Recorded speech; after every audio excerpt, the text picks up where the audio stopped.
So we got a bit of an announcement from the U.S. Department of Energy yesterday. How's that been for you?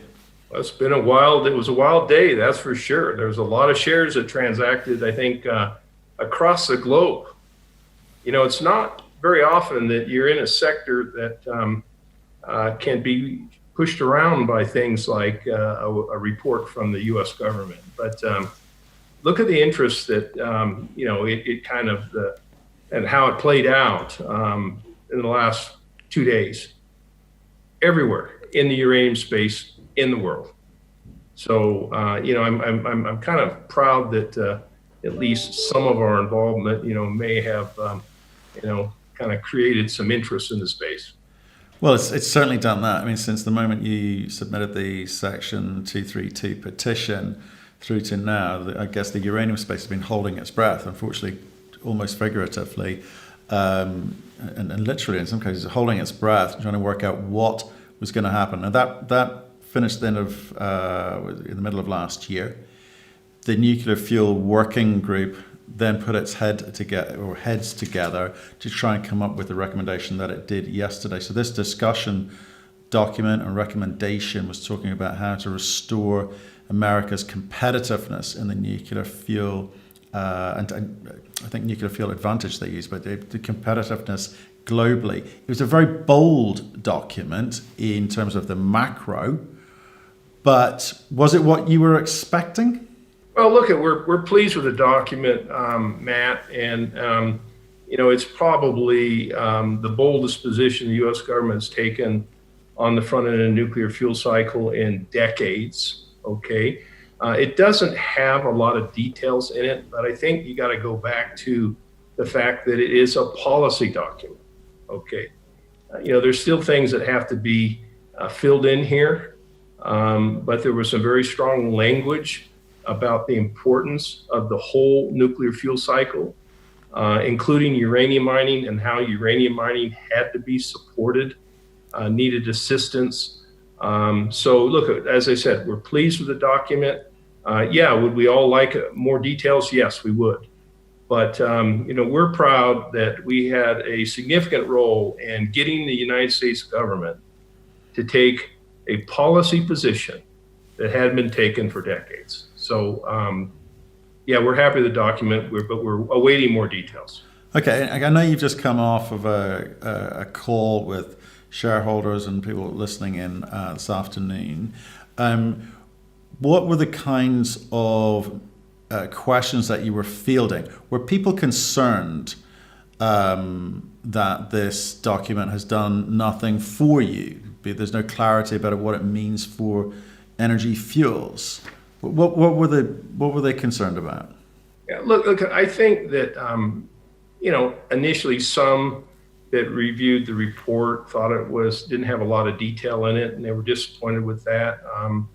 But I do think that once we kind of explain to people that it's a policy position, it's a stepping stone, a very significant stepping stone, they become more comfortable with that. I think that some of the questions are just, well, so how does it all work? And we say, well, we don't know yet. But we think that it's focused on keeping the front end alive and prosperous, but it's also not trying to overdo it too. I think that I think there's a focus, or will be a focus, and again I'm speculating a little bit, that it should be focused on proven existing producers, existing infrastructure, but it also says that they will review it periodically to make sure that they're achieving the objectives. So it's really kind of a policy roadmap for the whole front of the fuel cycle, recognizing you need all the steps in that process: uranium mining, conversion, and enrichment, but you also need a healthy nuclear fleet to have all those legs covered. And that was the purpose of the Nuclear Fuel Working Group. It was a more holistic approach than the Section 232. No, I mean that's for sure. But with that macro picture that they've painted, I mean, we'll focus on what it means, domestically first. It means that they're trying to get, as you say, their house in order for the first time in 30, 40 years, and they do talk about taking China and Russia head on, and I get all of that. It's a very ambitious program. Those ambitious programs cost money. They take time. They're a huge amount of planning. Working out the economics of these things. So me as an investor, people watching as investors thinking, well, what does that mean for US mining companies today? And I think some of them have latched on to the phrase, or the line was used, direct purchase starting 2020. Is that going to be beneficial to you? Do you understand what it means? Well, look, we don't entirely know what it means, but we think it in 2020. We don't think that was an accident. The budget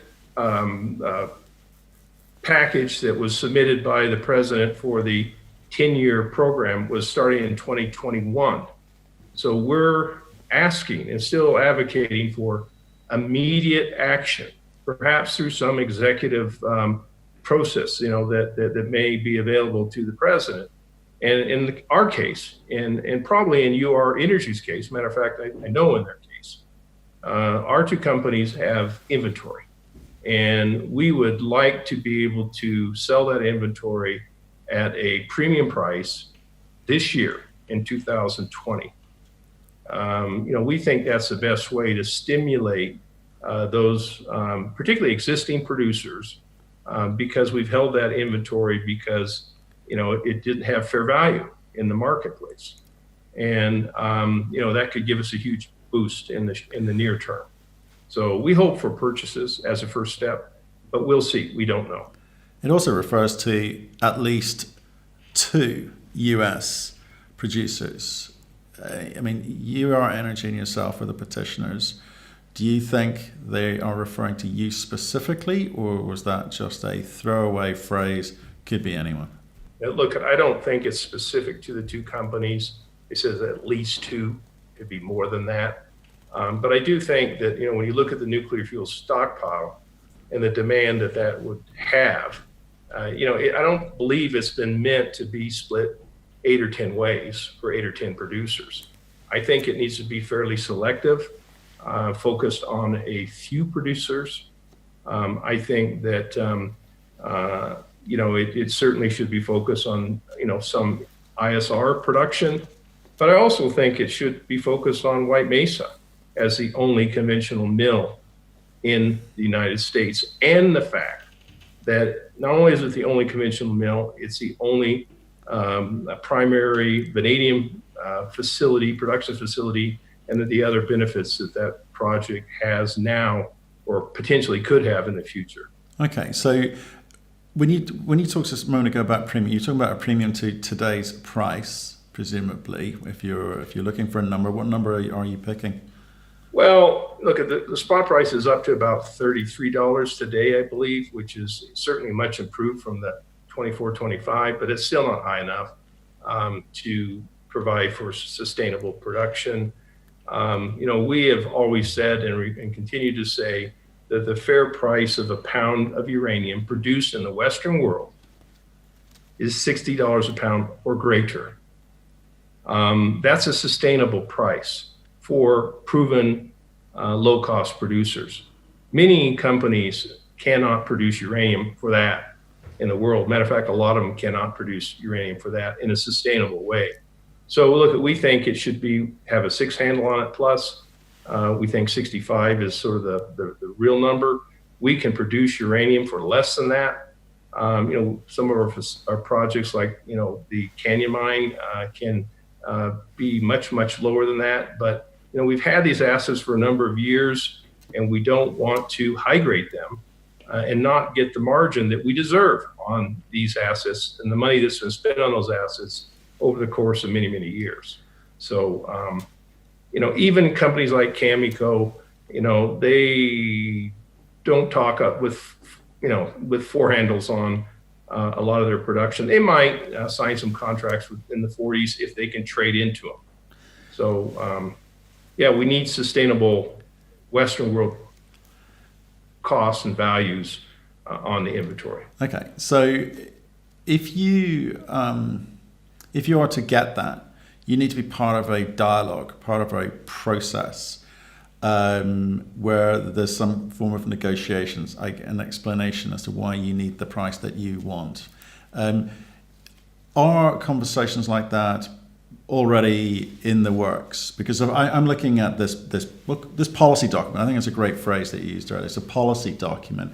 It's going to need to engage stakeholders, you being one of them, uranium miners across the US being one of them. Have they set those up? I mean, how quickly are things going to move into motion? Have you any idea that they're even going to do that?